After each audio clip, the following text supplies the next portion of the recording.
SSC পরীক্ষা চলছে। চলমান এসএসসি পরীক্ষার জন্য সকল স্টুডেন্টকে আমার তরফ থেকে শুভেচ্ছা জানাচ্ছি। তোমরা যাতে ভালো করে পরীক্ষা দিতে পারো। কিন্তু একটা ব্যাড নিউজ আছে, আবার কিছু মানুষের জন্য গুড নিউজও আছে, যেটা হচ্ছে প্রশ্ন ফাঁসের একটা বিষয় আছে। এখন সবাই প্রশ্ন করবে যে প্রশ্ন ফাঁস তো হচ্ছে না। তাহলে প্রশ্ন মানুষ পাচ্ছে কিভাবে? মানুষ এত কমন পাচ্ছে কিভাবে? দেখুন, প্রশ্ন ফাঁস হচ্ছে না ঠিক আছে, কিন্তু এমন সূক্ষ্মভাবে প্রশ্ন ফাঁস হয় যেটা শুধুমাত্র 30% স্টুডেন্ট পায় এবং 70% স্টুডেন্ট জানেই না যে কিভাবে সেই প্রশ্নটি পেতে হবে, বা তাদের কাছে প্রশ্ন আউট হয়নি। কিন্তু প্রতি বছরই এসএসসি, এইচএসসি এই পরীক্ষাগুলোতে প্রশ্ন ফাঁস হয় এবং 30% স্টুডেন্ট সেই প্রশ্নগুলো পেয়ে থাকে।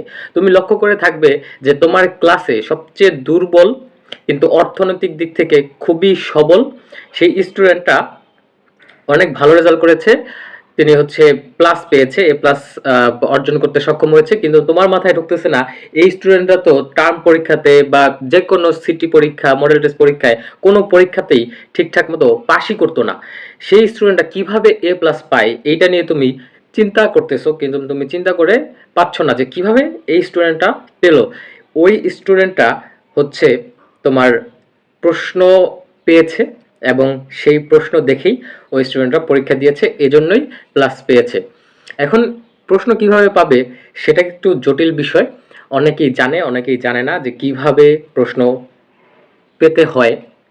সো তোমরা আরেকটা জিনিস লক্ষ্য করবা, আরেকটা জিনিস তোমাদেরকে আমি বলে রাখছি, সেটা হচ্ছে অল বাংলাদেশের সকল প্রশ্নই কিন্তু আউট হয়ে থাকে এবং ঢাকাতে একটু কম হয়ে থাকে, কিন্তু গ্রামগঞ্জে এই প্রশ্নটা আউট বেশি হয়। গ্রামগঞ্জে আমি যেটা গতবার লক্ষ্য করেছি সেটা হচ্ছে, গ্রামগঞ্জে আমি দেখেছি যে পরীক্ষার 2 ঘন্টা আগে আহ, হলের মধ্যে যে স্যারদের সাথে কথা বলে, যে এলাকার যেই প্রভাবশালী মানুষ আছে সেই প্রভাবশালী মানুষ প্রশ্ন নিয়ে এসে তারপরে সেই প্রশ্ন দেখে এমসিকিউ সবগুলো সলভ করে তারপরে তার সন্তানকে দিয়েছে, তার ভাই ছোট ভাই ছোট বোনকে দিয়েছে। সেই ছোট ভাই ছোট বোন সেই প্রশ্ন একদম হুবহু মুখস্থ করে যে এমসিকিউতে ফুল অ্যান্সার করেছে, ফুল এমসিকিউতে নাম্বার পেয়েছে। এছাড়াও যেগুলো শর্ট কোশ্চেন টোশ্চেন আছে সেগুলো পেয়েছে।